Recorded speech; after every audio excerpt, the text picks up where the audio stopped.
اس روز داؤد کی مانند ہوگا، اور داؤد کا گھرانہ خدا کی مانند یعنی خدا کے فرشتہ کی مانند جو ان کے آگے آگے چلتا ہو۔ اور میں اس روز یروشلم کی سب مخالف قوموں کی ہلاکت کا قصد کروں گا، اور میں داؤد کے گھرانے اور یروشلم کے باشندوں پر فضل اور مناجات کی روح نازل کروں گا، اور وہ اس پر جس کو انہوں نے چھیدا ہے نظر کریں گے اور اس کے لیے ماتم کریں گے جیسا کوئی اپنے اکلوتے کے لیے کرتا ہے، اور اس کے لیے تلخ کام ہوں گے جیسے کوئی اپنے پہلوٹے کے لیے ہوتا ہے۔ اور اس روز یروشلم میں بڑا ماتم ہوگا، اور حدرمون کے ماتم کی مانند جو مجدون کی وادی میں ہوا، اور تمام ملک ماتم کرے گا، ہر ایک گھرانہ الگ، داؤد کا گھرانہ الگ اور ان کی بیویاں الگ، ناتن کا گھرانہ الگ اور ان کی بیویاں الگ، لاوی کا گھرانہ الگ اور ان کی بیویاں الگ، سمئی کا گھرانہ الگ اور ان کی بیویاں الگ، باقی سب گھرانے الگ الگ اور ان کی بیویاں الگ الگ۔ آمین اور آمین۔ کلام مقدس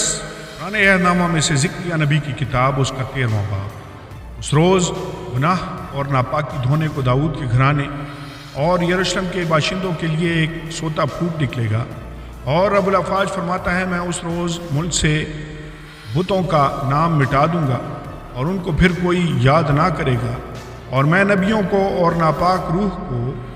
ملک سے خارج کر دوں گا، اور جب کوئی نبوت کرے گا تو اس کے ماں باپ جن سے وہ پیدا ہوا اس سے کہیں گے تو زندہ نہ رہے گا کیونکہ تو خداوند کا نام لے کر جھوٹ بولتا ہے، اور جب وہ نبوت کرے گا تو اس کے ماں باپ جن سے وہ پیدا ہوا اسے چھید ڈالیں گے، اور اس روز نبیوں میں سے ہر ایک نبوت کرتے وقت اپنی رویا سے شرمندہ ہوگا، اور کبھی فریب دینے کو پشمین چادر نہ اوڑھیں گے، بلکہ ہر ایک کہے گا کہ میں نبی نہیں کسان ہوں، کیونکہ میں لڑک پن ہی سے غلام رہا ہوں۔ اور جب کوئی ان سے پوچھے گا کہ تیری چھاتی پر یہ زخم کیسے ہیں، وہ جواب دے گا یہ وہ زخم ہے جو میرے دوستوں کے گھر میں لگے، خدا کے چرواہے کو قتل کرنے کا حکم۔ رب الافواج فرماتا ہے اے تلوار تو میرے چرواہے یعنی اس انسان پر جو میرا رفیق ہے بیدار ہو، چرواہے کو مار گلہ پراگندہ ہو جائے، اور میں چھوٹوں پر ہاتھ چلاؤں گا۔ اور خداوند فرماتا ہے سارے ملک میں 2/3 قتل کیے جائیں گے اور مریں گے، لیکن 1/3 بچ رہیں گے، اور میں اس 1/3 کو آگ میں ڈال کر چاندی کی طرح صاف کروں گا اور سونے کی طرح آؤں گا۔ وہ مجھ سے دعا کریں گے اور میں ان کی سنوں گا۔ میں کہوں گا یہ میرے لوگ ہیں،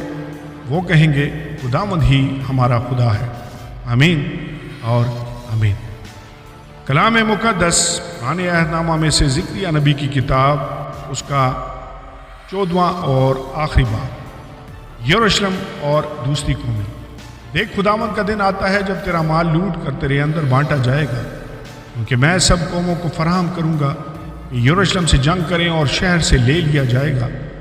اور گھر لوٹے جائیں گے اور عورتیں بے حرمت کی جائیں گی،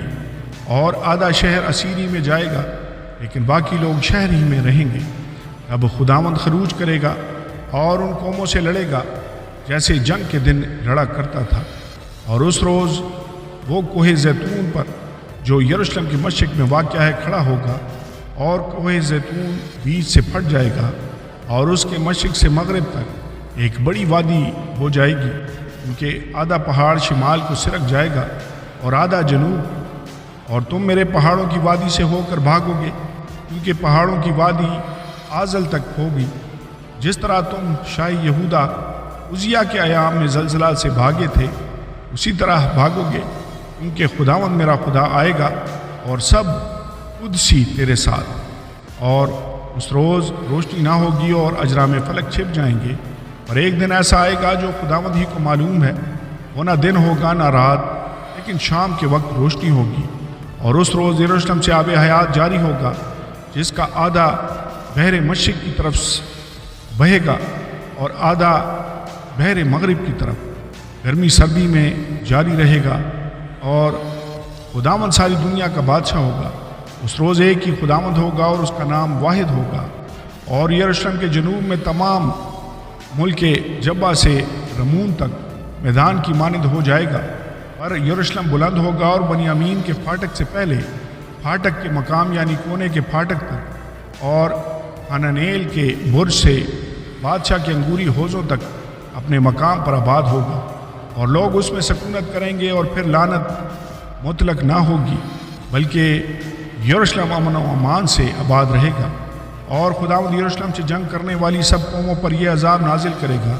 کہ کھڑے کھڑے ان کا گوشت سوکھ جائے گا، اور ان کی آنکھیں چشم خانوں میں گل جائیں گی، اور ان کی زبان ان کے منہ میں سڑ جائے گی۔ اور اس روز خداوند کی طرف سے ان کے درمیان بڑی ہلچل ہوگی، اور ایک دوسرے کا ہاتھ پکڑیں گے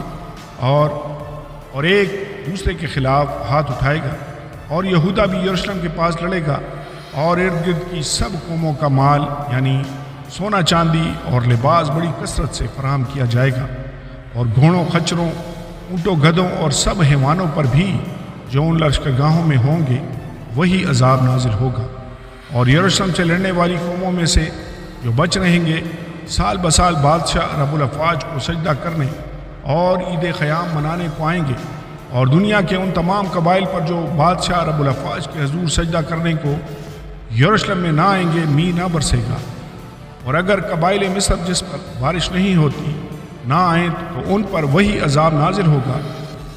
جس کو خداوند ان غیر قوموں پر نازل کرے گا جو عید خیام منانے کو نہ آئیں گی۔ اہل مصر اور ان سب قوموں کی جو عید خیام منانے کو نہ جائیں یہی سزا ہوگی۔ اس روز گھوڑوں کی گھنٹیوں پر مرکوم ہوگا، خداوند کے لیے مقدس، اور خداوند کے گھر کی دیگیں مذبح کے پیالوں کی مانند مقدس ہوں گی،